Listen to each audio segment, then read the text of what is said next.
या रसूल अल्लाह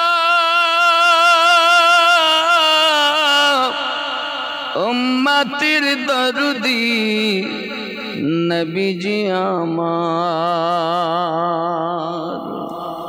तुमी जे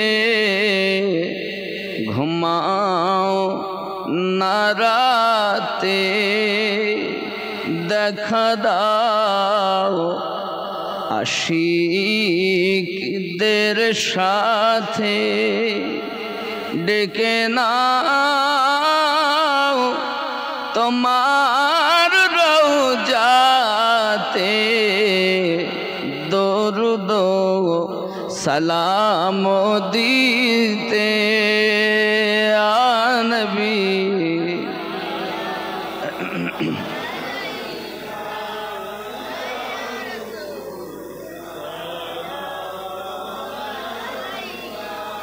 या हबीब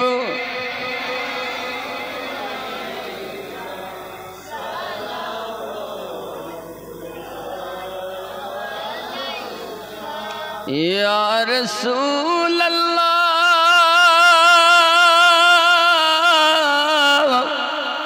उम्मतिर दरुदी नबी जी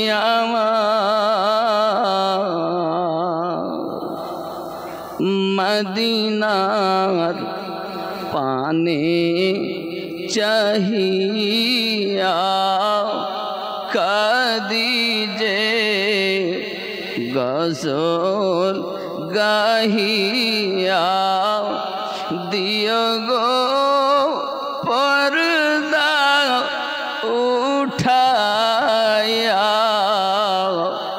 देखिबो नयन भरिया नबी अलैका या रसूल सलाम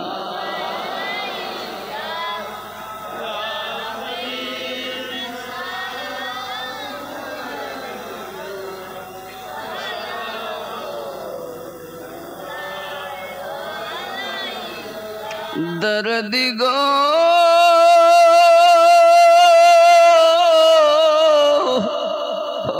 उम्मतिर दर्दी नबी जी आमार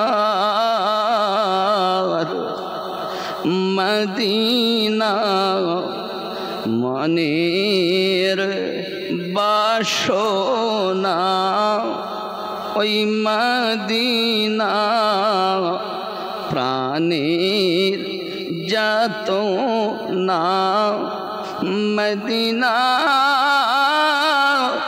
दुखे शांतना आशिकदेर सुखेर ठिकाना या नबी सलाम अलैका या रसूल सलाम या हबीब सलाम सलातुल्लाह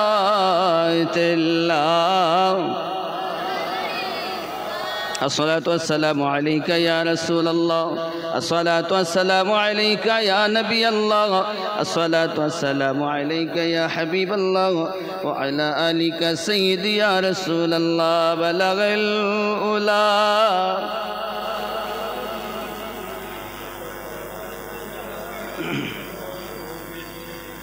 हसनत जमीअ खिसालिही सल्लु अलैहि लिहि अल्लाहुम्मा सल्लि अला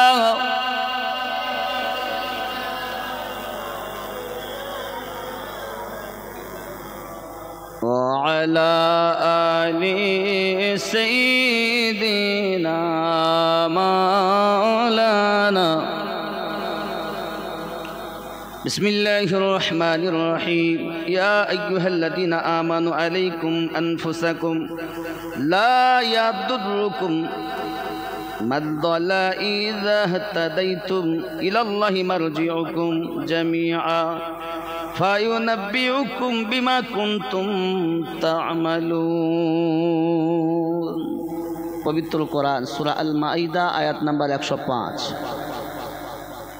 আল্লাহ পাক বলছেন, কত সুন্দর কথা, আয় ईमान वालो, आय ईमानदार সম্প্রদায়, तुम अपनी फिक्र रखो, या ईमानदार সম্প্রদায় তোমরা তোমাদের নিজের চিন্তা করো। আল্লাহ বলছেন কোরআন শরীফে, ईमानदार সম্প্রদায় তোমরা তোমাদের নিজের চিন্তা করো, ভাবো, तुम्हारा कुछ ना बिगड़ेगा, और तुम्हारे किछु क्षति হবে না, ধ্বংস হবে না, শেষ হবে না, লয় প্রাপ্ত হবে না, ক্ষয় প্রাপ্ত হবে না, বিগড়ে যাবে না। जो गुमराह हो, जो गुमराह हुआ, যে ব্যক্তি পথভ্রষ্ট হয়েছে, जबकि तुम राह पार हो, আর যখন তুমি সঠিক পথে আছো কিন্তু আর এক শ্রেণীকে তুমি দেখছো যে ও কুপথে আছে। तुम सबकी रुजूह अल्लाह ही के तरफ है, জেনে রাখো তোমাদেরকে একদিন ফিরে আল্লাহর কাছে যেতে হবে। फिर वो तुम्हें बता देगा, তখন তোমাদেরকে তিনি বলবেন जो तुम करते थे, তখন আল্লাহ তোমাদেরকে বলবেন তোমরা যা করতে। এখানে আল্লাহ পাক বলেছেন নিজের চিন্তা করো। এখন কেউ সঠিক পথে আছেন, আপনি দেখতেছেন আপন আপন জায়গা কিন্তু সবাই বলছে আমি সঠিক। আল্লাহ পাক বলছেন তোমরা নিজের চিন্তা করো, ভাবো যে আমি কি। ইমানদার সম্প্রদায় তারা নিজেকে নিয়ে ভাববে, বেঈমান কখনো ভাববে না। এখন নিজের ভাবনা ভাবতে গেলে আপনি হিসাব করে দেখুন এখানে এসেছেন কেন, না তো উবাইদুর চাচার ছেলে বাপি নেমন্তন্ন করেছে, তারা দাদা দাদি নানা নানি বা আত্মীয়দের কলেমা শরীফ উপলক্ষে কলমা খানি ফাতেহা খানি আমরা এসেছি। তার আগে নেমন্তন্ন পড়েছে, তারপর আপনার নিয়ত হয়েছে, মন চেয়েছে যাই, মন যদি না চায় তাহলে যাব না, ওখানে থাক, তাহলে কিন্তু আপনি আসবেন না। ভাই বাজারে এসেছেন কেন, মন চেয়েছে একটা ভালো মন্দ খাবো তাই একটু গোশ মাছ নিতে এসেছি। মাঠে কেন এসেছেন, চাষ করব, মন আগে চেয়েছে। আপনি যাহা কিছুই করেন না কেন আগে মন চাইবে, তারপর মন হলো আপনার দেহের রাজধানী। এই মনের বিচার হবে, দেহের বিচার নাই। হাত পা চোখ কান কারোর বিচার নাই, এ সব আপনার বিপক্ষে সাক্ষী দেবে। এই যে আমরা পাশাপাশি এত আপনজন বসে আছি না, মনে করছি একে অপরের কি বন্ধু, এরা কেউ আমার নয়, এ সব খেলনা, দুনিয়ার বাহানা।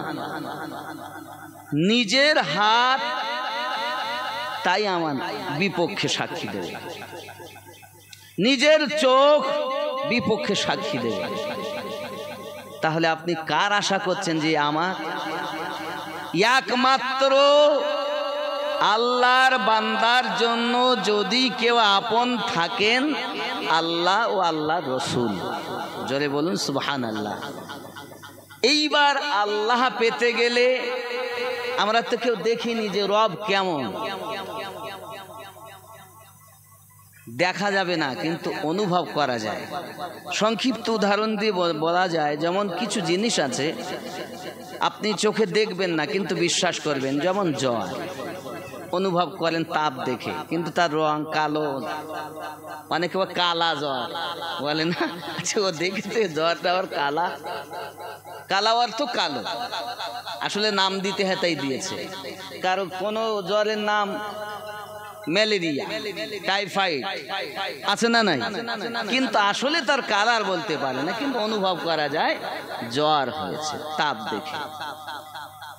বাবজি আমার, মহান আল্লাহ পাককে অনুভব করুন আপনি এই তাম পৃথিবীর কারুকার্য দেখে, আল্লাহ পাক রব্বুল ইজ্জাতকে অনুভব করুন। তো আল্লাহ পেতে গেলে কাকে আপনি পাবেন? আল্লাহ দেখতে পাবেন না। নামাজ পড়ুন, রোজা রাখুন, হজ করুন, যত আপনি নেক কাজ করবেন একজনের দিদার হবে, তিনি হলেন আমাদের নবী। নবীর দিদার যদি আপনার না হয়, আপনি মনে করবেন আপনার জীবনই কুত্তার থেকেও খারাপ। আর এই জীবনে যদি আপনি নবীর দিদার করতে পারেন, মনে করবেন আপনার জীবন সার্থক। এই জীবনে এত নামাজ পড়ছেন, এত রোজা রাখছেন, এত দাড়ি রাখছেন, এত হজ করছেন, এত ইবাদত করছেন, এত দান খয়রাত করছেন, তো নবী দেখতে পাই না কেন? ইবাদতে ত্রুটি আছে, যার কারণে নবী দেখতে পাচ্ছেন না। আল্লাহ পাক শরীয়তে আল্লাহ পাক হাত, পা, চোখ, কান, নাক সব দেহ থেকে পবিত্র। এটা আহলুস সুন্নাত ওয়াল জামাতের আকীদা। কিন্তু এক শ্রেণীর লোক বলে আল্লাহর আকার আছে, আমরা তাদের সঙ্গে চলি না। এরা একটা আলাদা মত। আল্লাহ পাক দেহ থেকে পাক, আল্লাহ পাক স্থান থেকে পাক, এটা সুন্নিদের আকীদা। খেয়াল রাখতে হবে। এখন আহলুস সুন্নাত ওয়াল জামাত আমরা আল্লাহ পাক অসীম ক্ষমতার মালিক মানি। আল্লাহ আমার কাছেও আছেন, আল্লাহ পাক সব জায়গাতে বিরাজমান। কিন্তু তিনি কেমন? আল্লাহ পাক রব্বুল ইজ্জত বলেননি যে আমি এমন, আল্লাহ অমন। আরে উপমা বিহীন যিনি, তিনি রব। জন্ম নেননি যিনি, তিনি রব। বাপ মা সমস্ত কিছু, জন্ম মৃত্যু খাওয়া থেকে তিন পাক যিনি, রব তিনি। জন্ম নিয়েছেন যিনি, রহমত তিনি। জন্ম নিয়েছেন যিনি, নবী তিনি। দুনিয়ার কোন মানুষের সঙ্গে তুলনা নাই যার, নবী মুস্তাফা তিনি আমার। কথা বুঝতে পারছেন? দুনিয়ার কোন মানুষের সঙ্গে নবীর তুলনা হবে না। ওই নবীকে আবার কেউ বলবে নবী আমার মাটির, না বাবা। মাটির বলে যারা, তারাও খাঁটি নয়। আল্লাহ পাক রব্বুল ইজ্জত পাঁচটি ভাবে দুনিয়াকে সৃষ্টি করেছেন। এক নাম্বার, আল্লাহ পাক দুনিয়ায় প্রথম মানব সৃষ্টি করেছেন আদমকে মাটি দিয়ে। ওনার স্ত্রীও মাটি দিয়ে সৃষ্টি নয়, হাড্ডি থেকে ডাইরেক্ট সৃষ্টি। দুই হলো, এক হাড্ডি থেকে, এক নাম্বার মাটি থেকে, দুই নাম্বার হাড্ডি থেকে, যিনি আমাদের আব্বা এবং আম্মা তামাম দুনিয়ার মানুষের। তিন নাম্বার আল্লাহ সৃষ্টি করেছেন বাতাস থেকে হযরত ঈসা পয়গম্বরকে। অটোমেটিক হঠাৎ জিবরাইল আমিনের দ্বারাতে আল্লাহ পাক মা মারিয়ামকে গর্ভবতী করে দিলেন। স্ত্রী, কোন স্ত্রী বাচ্চা দেয় না যত সময় সন্তান তার একজন পুরুষ তাকে না স্পর্শ করে। অথবা এখন যে মানে কম্পিউটারের যুগ, কেমিক্যালের যুগ, অনেক ঔষধ দিয়েছে, তারা পুশ করে দিলে গর্ভবতী হচ্ছে। কিন্তু হযরতে মা মারিয়ামের কাছে তো কেউ নাই, উনি গর্ভবতী হলেন কেমন করে? জিবরাইল আমিন তিনিও নূর এসেছেন, আমি তোমাকে সুন্দর বাচ্চা দেব। কোরআন সূরা মারিয়াম বলছে। জিবরাইল আমিন দিবেন কোথা থেকে? দেয় তো আল্লাহ। আল্লাহর দেওয়া ক্ষমতাতে জিবরাইল আমিন মারিয়ামকে বাচ্চা দেবে। সুবহানাল্লাহ।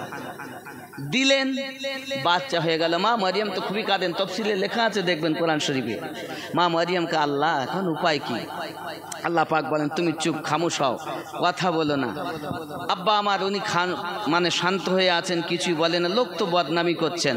হঠাৎ 3 দিনের শিশু, আল্লাহ পাক বলেন মারিয়াম তুমি বলো তোমার বাচ্চাকে, লোককে বলো যা উত্তর যা দেওয়ার বাচ্চা দেবে।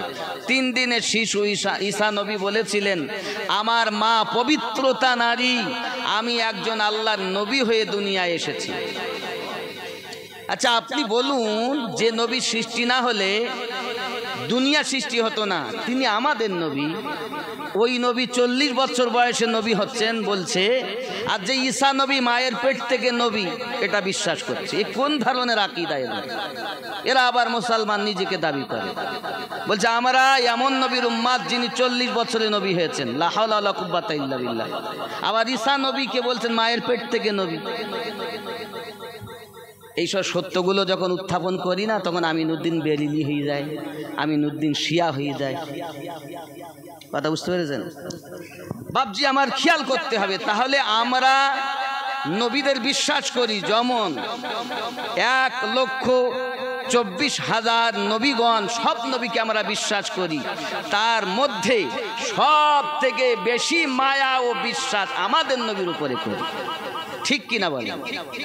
এখন আইন চলবে ওই নবী, যে নবীর উপরে আমার আল্লাহ দরুদ পড়তেছেন ফেরেশতাদেরকে নিয়ে।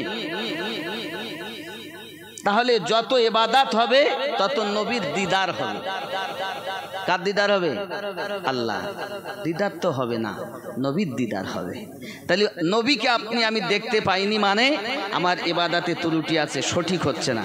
তাহলে আমার যে মনের ভিতরে মনে হয় আর কাউকে জায়গা দিয়েছি, আল্লাহকেও দিতে পারিনি, আল্লাহর বন্ধু নবীকেও দিতে পারিনি। ঠোকাঠকি কাজ হচ্ছে, শুধু ঠোকাঠকি কাজ হচ্ছে। আল্লাহ পাক কোরআন শরীফে সূরা আল মাইদায় 105 নম্বর আয়াতে বলছে, আই ঈমানদার তোমরা নিজের চিন্তা করো।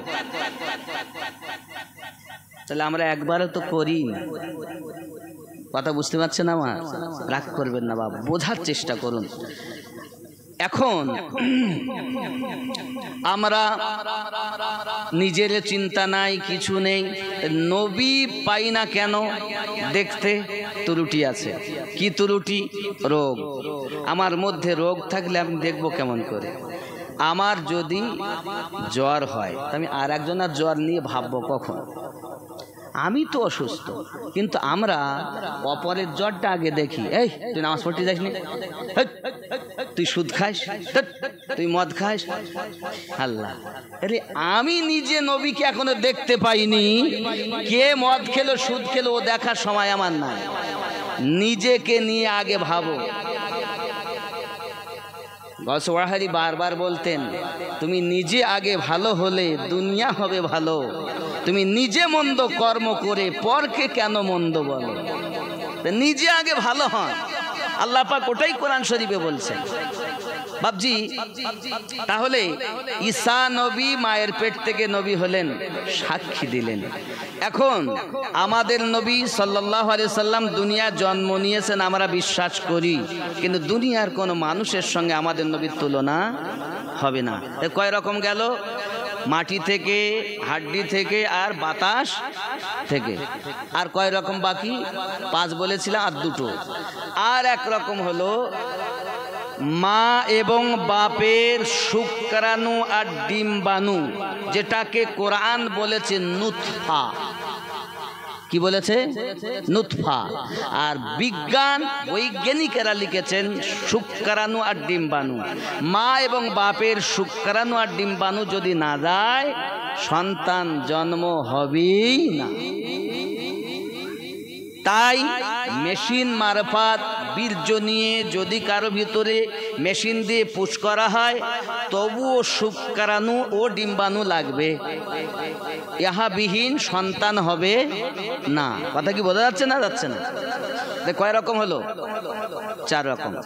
5 নাম্বার হলো ডাইরেক্ট আল্লাহ পাক, আল্লাহ তাআলা নূর থেকে, জ্যোতি থেকে সৃষ্টি করেছেন আমাদের নবীকে। জোরে বলুন সুবহানাল্লাহ।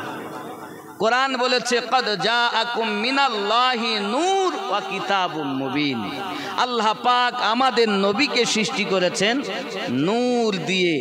যেমন ফেরেশতা জিবরাইল নূরের হওয়ার পরও মা মরিয়মকে সন্তান দিয়েছেন, আমার নবী নূর হওয়ার পরও তার স্ত্রীগণকে আল্লাহর পক্ষ থেকে সন্তান দিয়েছেন। কথা বুঝতে পারছেন? এটা হলো সংক্ষিপ্ত কথা। আল্লাহর হাবিব শরিয়াতের জীবনে এর বিশ্লেষণ আরো করে আপনাদের কাছে উত্থাপন করেছিলাম। দেখুন, যেমন কারেন্ট, বিজলি। এখন একটা তারে আপনি হাত দিতে পাচ্ছেন কেন? ওপরে কভার আছে। কভারবিহীন বিজলি চলা তারে আপনি আমি হাত দিতে পারবো না। আল্লাহ পাক রব্বুল ইজ্জাত বলেন, আমি আমার হাবিবকে নূর বানিয়েছি, বাশার মানে মানবিয়াত কভার তাকে দিয়ে জগতে পাঠিয়ে দিয়েছি। তোমরা তার চলা, তার বলা, তার ওঠা, তার সব কিছু দেখে আমি আল্লাহর পরিচয় তার কাছ থেকে নিয়ে আমি আল্লাহর ইবাদত করো, কিন্তু জেনে রাখো তাকে আমার মতো বলো না। এখনো মদিনাতে যদি আপনি যান তো লেখা আছে, দেখতে পাবেন, কি লেখা আছে জানেন? ইয়া আইয়ুহাল্লাযীনা আমানু লা তারফাউ আসওয়াতাকুম ফাওকা সাওতিন নাবিয়্যি ওয়া লা তাজহারু লাহু বিল কওলি কাজহারি বা'দিকুম লিবা'দিন আন তাহবাতা আমালুকুম ওয়া আনতুম লা তাশউরুন। জোরে কোন সুবহানাল্লাহ। যেই আপনি বাবু সালাম দিয়ে ঢুকবেন, বাম হাতে আমার নবী পাকের রওজা মোবারকা পাবেন। ওই রওজার উপরে এই আয়াতটা লেখা আছে, দ্বিতীয় পারা সূরা আল বাকারা। যদি বলুন সুবহানাল্লাহ। এখনো আছে, কিয়ামত অবধি থাকবে। কত সুন্দর কথা। এখন ওই নবীকে পেতে গেলে তো আমার রোগ মুক্ত হতে হবে। তো রোগ কি? কাম। নিজের ভিতরে জৈন ক্ষুধাকে বর্জন করো। ক্রোধ, রাগ আছে, খেয়ে ফেলো। কাম, ক্রোধ, লোভ আছে তোমার মধ্যে, তালা। ও ঘর করেছে একতলা, আমি করো দুতলা। এখন প্রতিযোগিতা চলছে। আরে উঁচু করতে পারলে হয়। অনেকে আমাদের এখানে একটু এখন কম আছে, কিন্তু তাও চলছে। ও করে একতলা, আমি দুতলা করবো। ও দুতলা, আমিও দুতলা। ও দুই, আমি তিন। তালা, শুধু তালার ওপরে তালা। বাবজি, এরপরে দেখা যায় আরো কি হচ্ছে। এই পৃথিবীর জমিনে প্রতিযোগিতা, কিন্তু আমলে কোনো প্রতিযোগিতা নাই। কাম, ক্রোধ, লোভ, মোহ, মায়া, ছেলের মায়া, মেয়ের মায়া, বন্ধুর মায়া, আত্মীয়র মায়া, কত মায়ায় কাঁদি। ছেলে যদি হারিয়ে যায় এখনই কাঁদি, আহারে কাঁদি। বাপ মা মারা গেছে কাঁদি। সব মায়া। এটা আলামে নাসুত। এই আলামে নাসুতে, মায়ার জগতে আমরা আলামে আরওয়া, এর পর রুহের জগৎ। আলামে নাসুত, এই দুনিয়া আমরা যে ঘুরছি এটা আলামে নাসুত বলে। মায়ার দুনিয়া, মায়া মায়া। আমিনুদ্দিনের কথা ভালো লাগে না, মায়াও হয় না। যার প্রতি ভালো লাগে তার প্রতি মায়া হয়। আমাকে ভালো না বাসুন। আচ্ছা, আমার নবীকে কি আপনাদের মধ্যে মায়া নাই? নবীর মায়া নাই? আমি খারাপ হইতে পারি, রসুলের মায়া তো আছে না নাই? যিনি না হলে কোরআনও পেতাম না, যিনি না হলে নামাজও পেতাম না, যিনি না হলে কাবা পেতাম না, যিনি না হলে জীবনও পেতাম না। তার প্রতি মায়া আছে কিনা? তাকে যদি দেখতে পান তাহলে মনে করুন আমি সঠিক। আর যতদিন তাকে না দেখতে পাবেন আপনি বেঠিকের ভিতরেই আছেন। তাই যতই নামাজ পড়েন তাকে দেখবেন কিভাবে, এই তামান্না করুন। আমিনুদ্দিনের কথা শুনে লাভ নাই। এ কুত্তা, আমিনুদ্দিন একটা কুত্তা পীরের দরবারে। আমি আমার পীরের দরবারের কুত্তার থেকে খারাপ, আমার দাম নাই। কিন্তু রসুলে পাকের মায়া যদি আপনার অন্তরে থাকে, আপনার দাম অনেক আল্লাহর নিকটে বেশি। ঠিক কিনা বলেন? আব্বা আমার, মায়া করুন, নবীর দিদার করুন। দুনিয়াতেই কবরে যাবেন। আচ্ছা বলুন, আমিনুদ্দিনের এখন তো দাম নাই। একজন পীর সাহেব এসেছে, আপনি একজন সাধারণ মানুষ, মৌলবীর কথা ছেড়ে দিলাম, সাধারণ মানুষ, আপনার কি হবে? চাই এই হুজুর যাচ্ছে, ও পিছনে থাক, পিছনে থাক। হুজুর আগে যাবে, ইমাম সাহেব আগে যাচ্ছে, মৌলবী সাহেব আগে যাচ্ছে, সাধারণ মানুষ পিছনে। আর যেই আপনার ভিতর থেকে রুহু চলে গেল, ইমাম সাহেব পিছনে আসুন, লাশের আগে যাবেন না। বলে কি বলে না? এই বলে কি বলে না? পীর সাহেব লাশের আগে যাবেন না, মুফতি সাহেব লাশের আগে যাবেন না। হ্যাঁ গো, যে মানুষটার আগে কোনো দাম ছিল না, এখন লাশ কবরে দিলি পোকায় খাবে, আর তারে আগে যেতে দিচ্ছেন, আর এরা সব পিছনে। ব্যাপার কি? একবারও ভেবেছেন কখনো? এত দাম হয়ে গেল এই মানুষটার, ওর মধ্যে তো রুহু নাই, এখনই পোকায় খাবে, ওকে সাপ বিচ্ছুতে খাবে। ইয়ে কিসের জন্য? তাই এই মানুষটার দাম এই কারণে তোমরা ভাবতেছ এ মানুষটার দাম নেই, কিন্তু এ ঈমান নিয়ে গেল না বেঈমান হয়ে গেল আল্লাহ জানেন, আল্লাহ রসুল জানেন, আল্লাহওয়ালারা জানেন, আমরা বলতে পারবো না। তবে কেন দামি? দামি হওয়ার একটাই কারণ, ও যেই কবরে যাবে আমার নবীর দিদার হবে। আলেম পিছনে থাকো, মুফতি পিছনে থাকো, ইমাম পিছনে থাকো, পীর সাহেব পিছনে থাকো, ও যাচ্ছে এখনই কবরে, যাওয়ার সাথে সাথেই নবীর দিদার হবে। এই জন্য ওর দাম বেশি। জোরে বলুন সুবহানাল্লাহ। এ দুনিয়াতে যদি আপনি নাও দেখতে পান, কবরে যেতে দেরি। সহিহ বুখারীর হাদিস, কবরে প্রশ্ন করা হবে মা কুনতা তাকুল ফি হাক্কি হাজার রাজুলিন মুহাম্মাদিন সাল্লাল্লাহু আলাইহি সাল্লাম, এই ব্যক্তি সম্পর্কে তোমার কি ধারণা বলো যার নাম মুহাম্মদ সাল্লাল্লাহু আলাইহি সাল্লাম। তো বোঝা গেল জীবনে আছি আমার দাম নাই, ইমাম আগে দেয়, আমি সাধারণ বলে আমার আগে দেয় না, কিন্তু যেই আমি মারা গেলাম ইমাম পিছনে। কাবা বলছে কাবার দিকে পা গেলেও কোনো অসুবিধা নাই, মাথা আগে আগে নিয়ে যাও, পা গেলেও কোনো অসুবিধা নাই, কারণ কাবা নবী দিদার করতে চলেছে।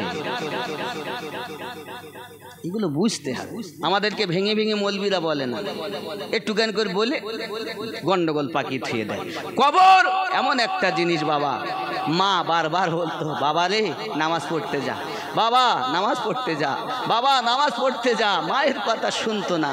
মা একদিন রাগ করে বদদুয়া করেছে, আল্লাহ আমার সন্তান আমার কথা শোনে না, আল্লাহ তুমি তার প্রতি অবিচার করো, গজব নাজিল করো। এ কথা যেই বলেছে বাবাজি আমার সোনা মানিক সঙ্গে সঙ্গে সন্তান রাস্তায় চলতে গিয়ে হোঁচট খেয়ে পড়ে যায়, মারা যায়। আজরাইল তার রূহ নিয়ে চলে গেল, দাফন করা হলো। আব্বাজি আমার কোনো ব্যক্তি তাকে স্বপ্ন দেখেছেন, স্বপ্নে দেখার পর জিজ্ঞাসা করছেন কেমন আছো? আমার মায়ের বদদুয়া, আমাকে জাহান্নামী আযাব ভোগ করতে হয়, পুরো দেহতে আমার আগুন জ্বলতেছে। বোঝা গেল আব্বা এবং মায়ের কাছে দোয়া পাওয়া যায়, একটি হলো ভালো আর একটি হলো মন্দ।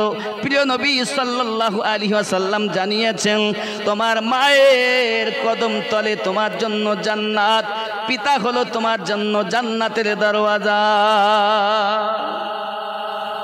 পৃথিবীতে সব থেকে মধুমাখা ডাক হলো মা।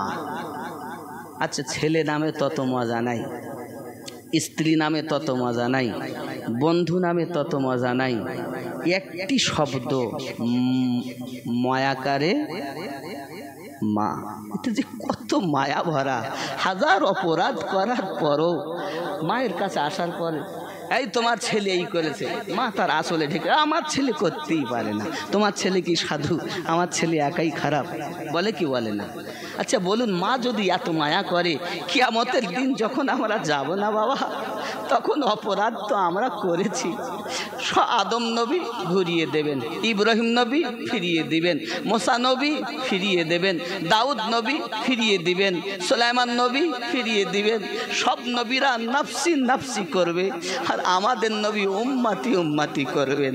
নবী হাসরের মাঠে একটাই কথা বলবেন, আনালাহা আনালাহা, আমি তোদের জন্য দাঁড়িয়ে আছি, কাঁদিস না। আয় আল্লাহ, আমার উম্মত কি এত খারাপ, কাঁদিস না, আয় আয় আয়। মা যেমন বাচ্চাকে ডেকে কাছে ডেকে নেন, আদর করে, আমার নবী আদর সোহাগ করে ডেকে নেন, আয় আমার কাছে। হায় হায়, সব নবী ফিরিয়ে দিয়েছেন, আমাদের নবী আমাদেরকে সাহারা দিচ্ছেন, শান্ত হও।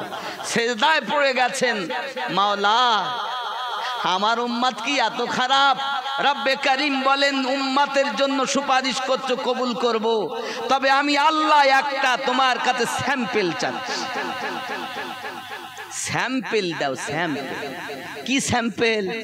আমার আল্লাহ পাক বলেন আয় হাবিব মুহাম্মদ সাল্লাল্লাহু আলাইহি সাল্লাম, স্যাম্পল এমন দেন যে পৃথিবীতে সব থেকে উজাড় করে আমাকে তোমাকে প্রেম করেছে, যার আমল সব থেকে বেশি, একটা স্যাম্পল দাও। আমার আল্লাহ পাক আল্লাহ তাআলা যখন এই কথা বলবেন, তখন আমাদের নবী পাক সাল্লাল্লাহু আলাইহি সাল্লাম বলবেন আইনা আবু বকর ইবনে কুহাফা,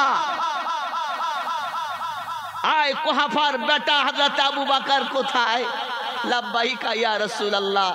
আয় রব্বে করিম, এই হাসর মাঠে একজনকে উম্মতের মধ্যে, নবী নয়, আদম থেকে ঈসা নবী পর্যন্ত, আদম থেকে ঈসা নবী বা আমার উম্মতের মধ্যে আবু বকর একটা উম্মতের সমান হাসর মাঠে যদি হয়, এই স্যাম্পল আমি পেশ করে দিলাম। আল্লাহ পাক আল্লাহ তাআলা বলেন এক আবু বকরকে পেশ করে দিয়েছো স্যাম্পল, হাজার হাজার পাপীদেরকে পার করিয়ে নাও।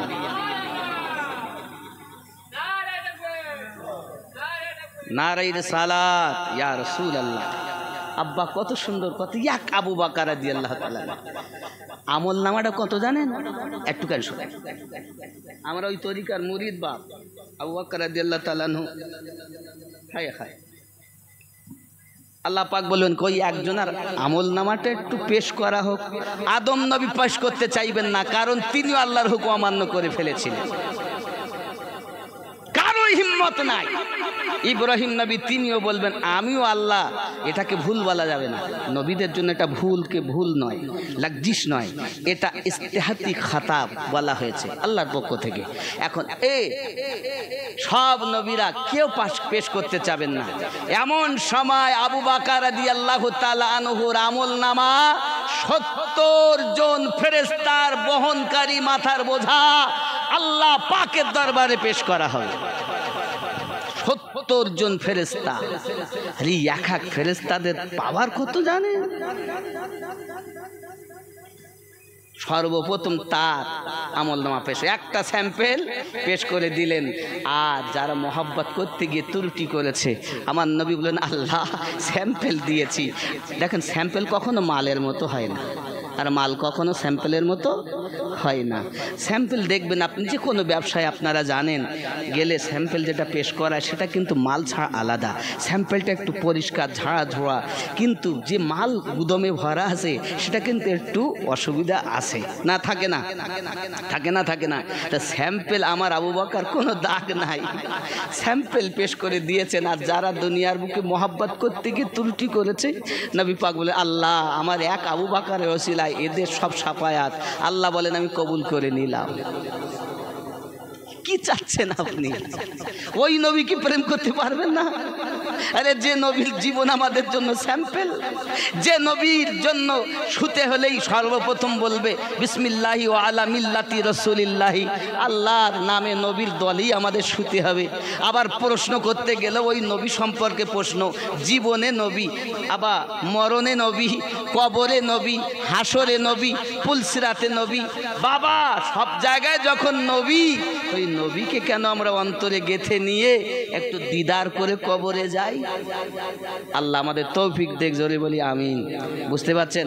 4 জন সাহাবীকে। এবার বলেন বিচার, বিচার একটা স্যাম্পেল। দুনিয়া অনেকে মেম্বার মাতব্বার গ্রামের অনেক কিছু পদে থাকে, দেখবেন এখানে আমরা যারা আছি অনেকে এমন আছি আমরা গ্রামের সুবিধা অসুবিধা অনেক বিচার সালিশ আমাদের করতে হয়, না হয় না বাবা? করি না? আমরা করি কি করি না? এখন বলেন অনেক সময় আমাদের এমন দেখা যায় যে পরিস্থিতির দাস হয়ে 6কে 9, 9কে 6 আমরা করে ফেলি, করি না? করি না? হয় কি হয় না? আমাদের দ্বারাই হয়। এটা করেও আমরা দেই স্বার্থে, বাঁচার স্বার্থে হোক, যে কোনো স্বার্থে হোক আমরা করি। এখন হয়তো সেটা ঠিক শরিয়াতে জায়েজ না, কিন্তু আমরা করি।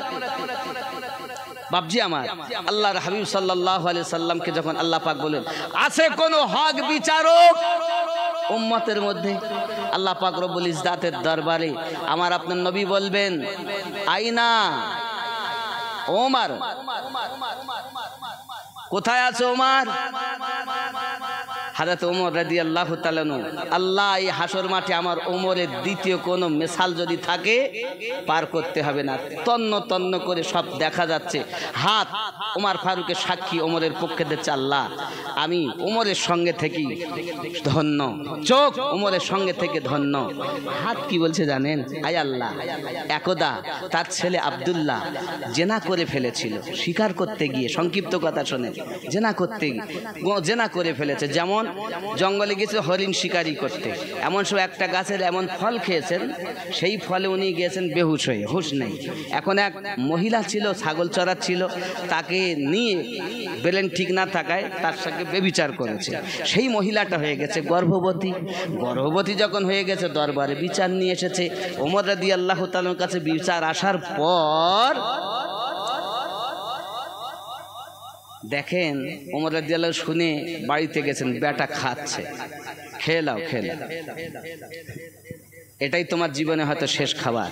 খাবার হয়ে গেল, জিজ্ঞাসা করছেন তুমি কি এই মহিলার সঙ্গে এই কাজ করেছো? জি আব্বা, হয়ে গেছে ভুল। বিচার বলে 100 দৌড়া মারো। 100 দোদরা মারতে গিয়ে 20টা দোদরা মেরে এই 80টা মারা হয়ে গেছে, তখন বেটা দুনিয়া থেকে শেষ। আর আমরা দোদরা এখন কি করে মারতে বলেন? ভারত তো যদি এখন চাবুক মারা হয় তা জেল ফাঁস হবে না, তখন এখন ঝাঁটার কাটি নইলে কঞ্চি ফতোয়া দিয়ে দিয়ে সব কম বুঝতেছেন, ঝাঁটার কাটি বলিয়ে নেবে, কঞ্চি বলিয়ে নিলে হয়ে গেল। যা ওমর রাদিয়াল্লাহু তাআলা আনহু বলেন মারো, মারতে মারতে সন্তান দুনিয়া থেকে শেষ, 20টা বাকি আছে। ওমর ফারুক রাদিয়াল্লাহু তাআলা আনহু ওই নিজে হাতে মারছে, ওই কবরের উপরে মারে। মারার পর যখন পূর্ণ হয়ে গেল তখন হাত, আল্লাহ আমি যদি তোমার বিধান কোরআন ও হাদিস তোমাকে খুশি করার জন্য যদি সঠিক বিচার করে থাকি, আল্লাহ আমার সন্তানকে তুমি মাফ করে দিও। কথা বুঝতে পেরেছেন? হাত সাক্ষী দিচ্ছে আল্লাহ ওমর রাদিয়াল্লাহু তাআলা আনহুর সঙ্গে থেকে আমি ধন্য, হক বিচার করেছে আমার দ্বারায়, হক তুলেছে, বলেছে, করেছে।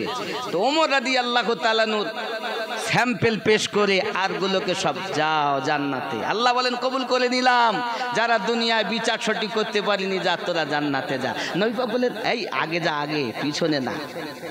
কেন পিছন দিকে? আরে কত দয়া আমার নবীর। ও বাবা, ও আব্বা, এখন দুপুর খাওয়ার টাইম, আমি দোয়া করে দেবো এক্ষুনি। আমার নবী বলেন তোরা পিছনে যাসনি, আগে আগে যা। কেন? পিছন দিক থেকে যদি আল্লাহ একটা তুলে নিয়ে জাহান্নামে ভরে দেয় না, আমি নবী আবার কাঁদতে হবে। আগে আগে যা, আগে আগে। যদি কাউকে নেয় তা আমি যেন আবার আল্লাহর কাছ থেকে চেয়ে তাকে নিয়ে জান্নাতে ভরতে পারি। আগে আগে চলো। এইভাবে নবী আমাদেরকে সাফায়াত করবেন। আল্লাহ যেন আমাদের সাফায়াতে কুবরা আল্লাহ আমাদের নবীর হাতে দিয়েছেন। একজন আলেম সাফায়াত করবে, একজন হাফেজ সাফায়াত করবে, একজন মুফতি সাফায়াত করবে, বাবা সবাই করবে। আল্লাহ আমাদের সকলকে তৌফিক দান করুক, জোরে বলি আল্লাহুম্মা আমিন। তাহলে আমাদের ভিতরে রোগ আছে, এই রোগ থেকে নিজেকে মুক্তি করতে হবে। কাম, ক্রোধ, লোভ, মোহ, মৎসর্যকে বিলীন করুন, নিজে 5 ওয়াক্ত নামাজ পড়ুন। আব্বা আমার পাঞ্জেগানা নামাজ জামাত সহ পড়ার চেষ্টা করুন, জামাতে পড়ুন, 27 গুণ সওয়াব বেশি। এই নামাজ সম্পর্কে আপনাদেরকে হয়তো গত জুমাতে একটা কথা শুনিয়েছিলাম। আমার নবী পাক সাল্লাল্লাহু আলাইহি ওয়াসাল্লাম বলছেন, আয়েশা আর মাথাটা তুলে দাও তো দেখি। উম্মতেরা নামাজ পড়ছেন, রাসূল আমার খুশি, আমি ইন্তেকালের পরও এইভাবে জামাতে নামাজ পড়বে সবাই। আহা, নামাজ নামাজ। হাসরে প্রথম জিজ্ঞাসা হবে নামাজের, আর কবরে প্রথম জিজ্ঞাসাই হবে ঈমানের। কবরে নামাজ সম্পর্কে জিজ্ঞাসা করা, হাসরে জিজ্ঞাসা করা, কিন্তু আগে ঈমান পরে আমল। তা আমলটার কথা তো সবাই বলছে, কিন্তু ঈমানের কথা বলছে না। এই আমার মতো চোর মৌলবীরা শুধু বলছে নামাজের কথা।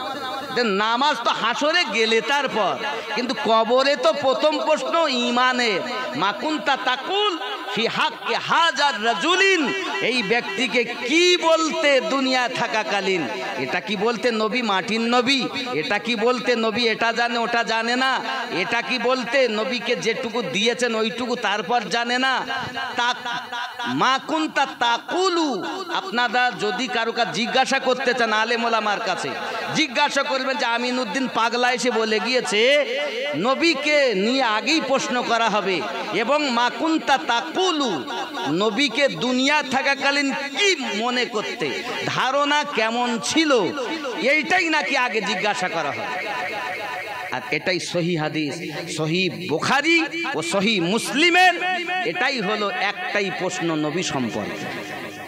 ঈমান যদি ঠিক না থাকে আপনার আমলের 1 পয়সা দাম নাই। যুক্তিতে বলা যায়, দেখেন একের পর একটা শূন্য দিলে 10, আবার একটা শূন্য দিলে 100, আবার একটা শূন্য দিলে 1000 নাকি, আবার একটা শূন্য দিলে 10,000 নাকি, হইতে যাচ্ছে শূন্য। মনে করুন আপনার ঈমান হলো এক সংখ্যা, নামাজ, রোজা, হজ, যাকাত সব শূন্য। মনে করুন সংখ্যা 1 নেই, শূন্য অনেকগুলো, কোনো দাম আছে? এখনো দাম আছে? তাহলে আগে ঈমান দরকার। 1 নাম্বার যখন সঠিক হবে, যত সৈন্য লাগবে তত দাম বেশি। জোরে বলি আমিন।